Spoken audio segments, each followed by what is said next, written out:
আমরা জানি ইসলাম মডারেট মধ্যপন্থী, এটা তো আমাদের বক্তব্য না, কিন্তু মডারেট মধ্যপন্থী বা ভারসাম্য করে দিন। কিন্তু পশ্চিমা বিশ্বে মডারেট মুসলিম প্র্যাকটিসিং মুসলিমের সাথে পার্থক্য, মডারেট মুসলিমদেরকে প্যাট্রোনাইজ করে এক্ষেত্রে দায়িত্বশীল মুসলিমের ভূমিকা করণীয় কী?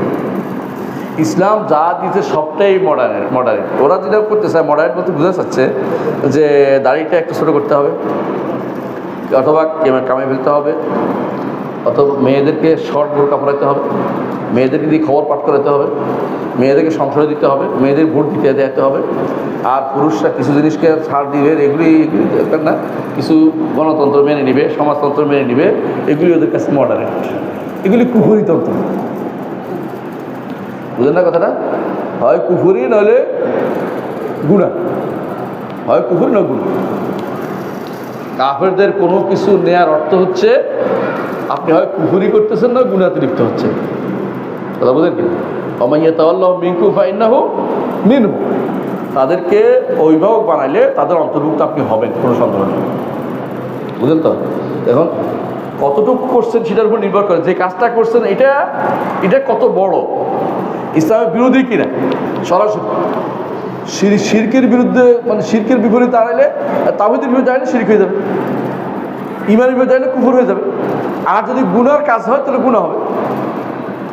মডারেট নাম দিয়ে আমাদেরকে খুশি করার জন্য যে তুমি মডারেট হলে তোমার ক্ষমতা দেবে, তো ছাগল থেকে ইয়াহমিলু আসফারা, গাদা।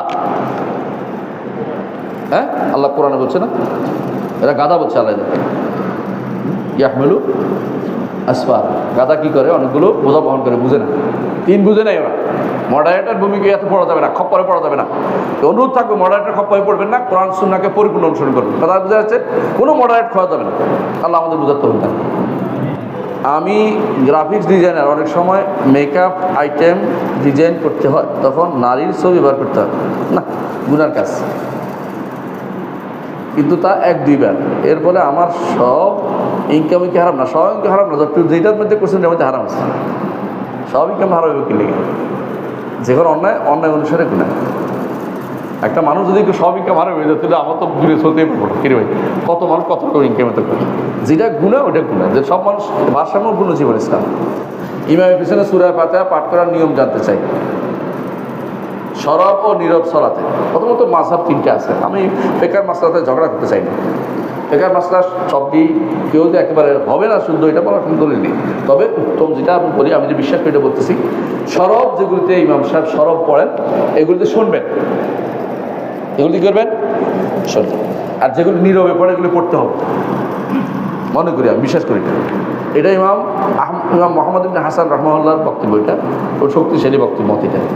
এটা আমি মনে করি, এবং এটা শেখ আল আলবানী নিয়েছেন, এটা ইবনে তাইমিয়ার মত, এটা শেখ মোহাম্মদ বিন আব্দুল ওয়াহাবের মত, এটা মানে বড় বড় মুহাক্কিক আলেমদের মত। এটা বুঝলেন তো কথাটা? ইমাম সূরা ফাতিহা পাঠ করার মাঝখানে বা শেষে সালাতে যোগ দিলে তা কীভাবে পাঠ করবো?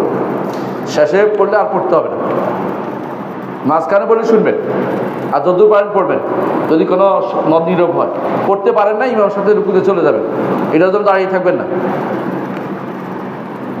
আর তখন আমিন কীভাবে বলবো? যেহেতু বোঝা গেছে উনি সরবের কথা বলতেছেন, সরবের কথা আপনি শুনবেন, শুনলে যখন যত শুনছেন বাকি আমিন বলবেন। সুতরাং কোনো সমস্যা নেই। আপনি তো ওই যে জায়গায় গেলে তো আমি নাই, যেখানে বলছেন কি আপনাকে পড়তেই হবে যে কোনো অবস্থায়, ওই মত তো আমি নাই। সুতরাং এই মত যারা আছে ওদের জিজ্ঞাসা করেন কখন করবেন।